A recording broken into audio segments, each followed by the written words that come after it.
Entertainment. Dr. Kaseke, DJ Vox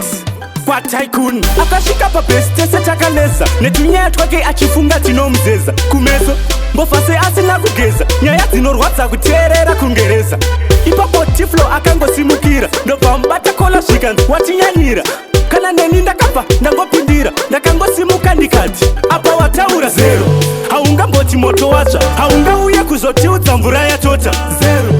ende hauna matyira kuuya kuzondiudza kuti gomba rawira zero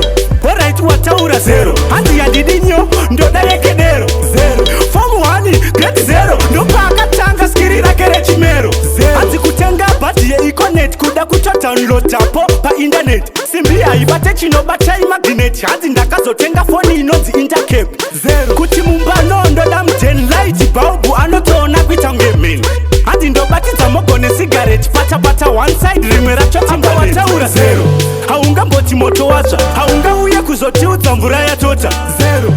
ende hauna matyira kuuya kuzondiudza kuti gomba rawira zero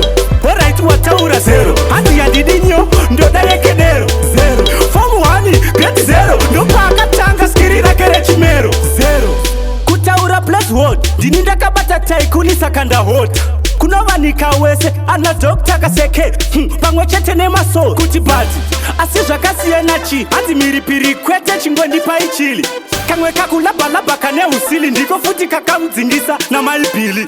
alright kwacho hanzi kuchitamuona mamuona pai hapana chamati maona novasimbisa tiflo mukoma anobika zvima apa wataura zero haungamboti moto watsva haungauye kuzotiudza mvura yatota zero ende hauna matyira kuuya kuzondiudza kuti gomba